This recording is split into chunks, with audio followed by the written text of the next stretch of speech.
As you know, I never prepare speeches unless it's some kind of a foreign policy type speech. I don't do it because I just believe that what's in the heart matters. And if I prepare a speech, it's what mattered to me yesterday, not today. Well, different things matter to me on different days. And someone asked me last night, I was at an event in Harford County. It was a fantastic group. It was largely black and Hispanic, and they get all the candidates out. I think it's called 360-degree vote for obvious reasons, and it was fantastic. They had libertarians, Republicans. They gave me the chance to speak, and there was an opportunity for one question, and it's a question I get often. The nice guy, the moderator, he said, why? Why do this? I resigned my job to do this in a recession. It's an obvious question, and sometimes I guess is not so obvious to me because I know what's going on in my head. But I want to tell you why. But it involves a story. And don't worry, it's not a long one. I promise you there's an end to it. But there's this guy I know well, and he has an interesting story just about overcoming just incredible odds. And like I said, I know this guy very well, and he grew up in a tough part of town. Parents divorced when he was young and moved into a rough part of town. He wasn't used to that. Kind of grew up middle class in suburbia and wound up moving to unsuburbia, the city part of town, above a bar, and he got used to the sound of bar fights and loud jukeboxes and bottles breaking and not always on the ground, sometimes against the human being, never a good sound. But he got used to that. He explains it rather vividly sometimes, what that sound is like at night. Didn't have a lot of money. Explained, or I know well when he tells me, that fear of what tomorrow is going to bring because you just don't have a lot of money and resources, and the pain of hunger at night. And any of you who've ever gone to bed hungry, you know what I'm talking about. You have dreams about food. If you've ever gone to bed without food, you know what I'm talking about. If you haven't, you don't. It's one of those things you just can't explain to people. It's kind of like having children. You can't explain that love. But he knew that well, that pain. And he really always believed and was always told his whole life that it was about him. The locus of control on his own life was him. It was all about him, that he could get ahead. He wound up getting into a Catholic school, not a public school, because the Catholic school took the kids on as a charity case. And he wound up doing okay for himself. He married this woman who has a really incredible story. Came here when she was 9 from a foreign country.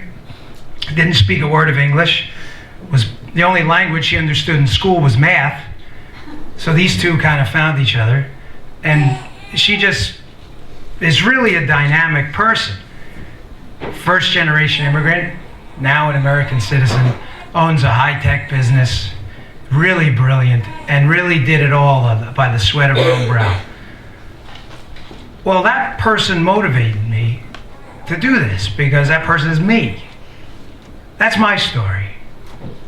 Now, that's why, to me, when people ask me the question, why would you give up everything?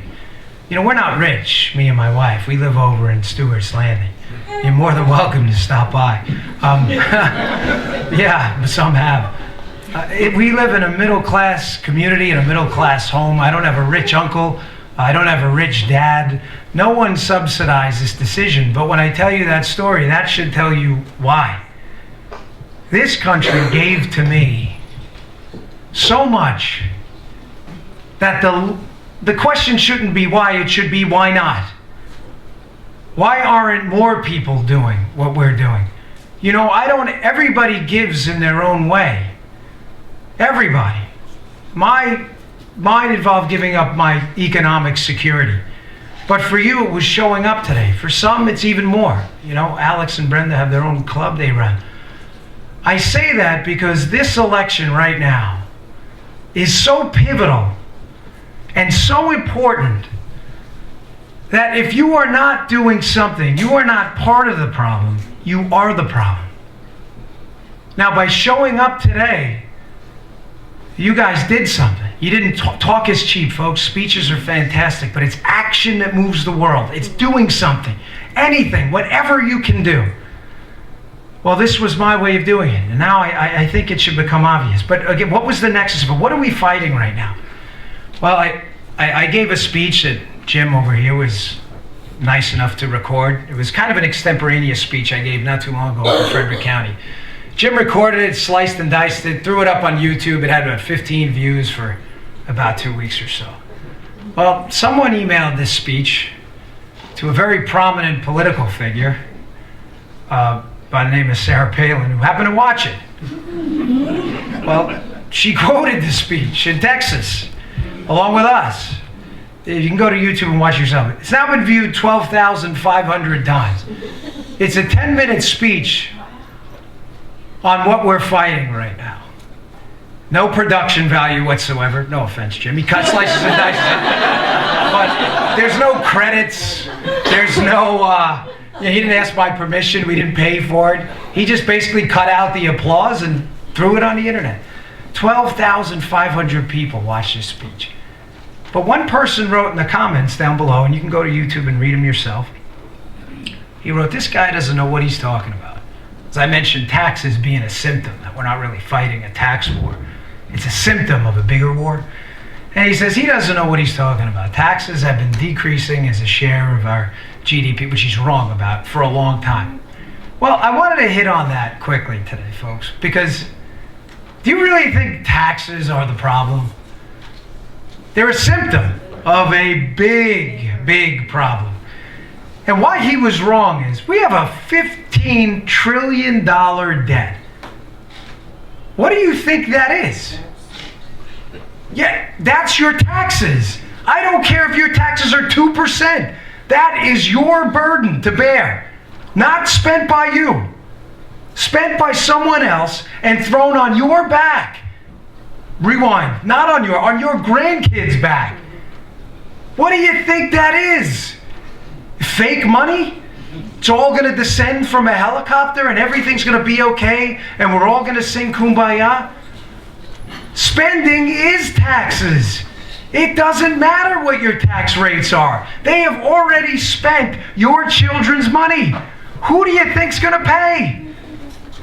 So this guy who wrote this comment has no idea what he's talking about. Our economy right now only produces $15 trillion worth of stuff. They've spent all of it. And that's just what they're telling you about. For the businessmen in the room, you know what GAAP is? You know, accounting principles business folks have to use. You use GAAP for the United States government, we're about $150 trillion in debt. 10 times every single thing you all make. Everything. You think we're not in trouble? We're all whistling past the graveyard. Oh, it's going to be okay. It is. We'll fix it. And another guy called me out on that too. He said, we can't fix it. No, we can. That's what makes us different. But it requires you to do, not talk. Talk is cheap. You know, I'm not good at doing this stuff, but I need to ask you for your help. Folks, I need your time. I need your money. I need your phone. I need your mouth, your legs. I need your hands. If you don't have any money, that's okay. We need your time. If you don't have any time, then make a phone call.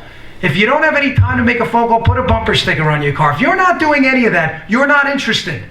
That's right. And one, I'm not your candidate then either. Because if you want to pay higher taxes because you think that's really the problem, it's not the spending, vote for the other guy. Because I'm not your guy. I believe in freedom and liberty, and your economic liberty is your tax rate. That's it. If 71% of your money is taxed, that's 71% of the time you work for someone else. That's not freedom by anybody's definition. Anyone.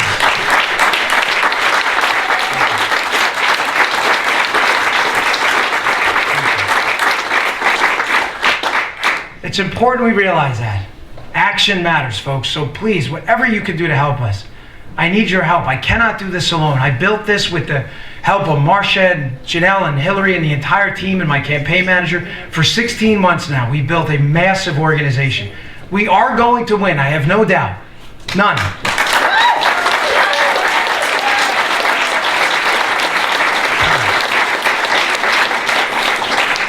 And for those involved with my campaign who've been there for a while, they understand that too. You can get on our train or we're going to run you over. But we're winning this race. There's no doubt in my mind. There is too much that has happened in this race. I'll leave that for another day. We are going to win this. I promise you we're going to win this. I want to leave you with one final topic here. It's Maryland, our home. Folks, I always leave with this. This is our home, Maryland. You know, 100 years ago, before society was so mobile and plane travel was so ubiquitous, no one moved. It wasn't like, I don't like the tax rates, I'm going to leave. That's why we had the principle of federalism. You know, Virginians, a while, when we first, after the Revolution, considered themselves Virginians first.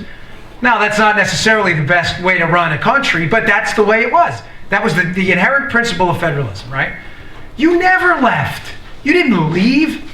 So I say to people all the time that say, oh, it's Maryland. It's a tough fight. Well, what's your solution? Oh, I'm going to move. Oh, there's no fight there? So it's a tough fight and you're just going to give up. You know what? You're the problem too. The fight is here. The fight, frankly, folks, is not in Texas or Oklahoma. They have their fight. Believe me, thank God for Ted Cruz, right? They got their fight. They're winning their fight. But the fight is here. We need to start collecting scalps here. We do. This is where the fight is. The fight against the ideology that other men and women should take more of your money, more of your healthcare decisions, and all of your education system away is happening here. This is ground zero for it. Why would you leave? Relish this fight. Take it in. Fight in your home. Don't leave. The mountains, the bay, Ocean City, Annapolis, this is yours. Your hands did this. Not theirs, not Martin O'Malley. It's worth fighting for. I gave up everything for this. I just ask that you join in this fight with us. Never cede ground, ever. Take the fight to them, and when we win this, we'll all look at each other on November 7th and say, look what we just did. So thank you very much. I appreciate it.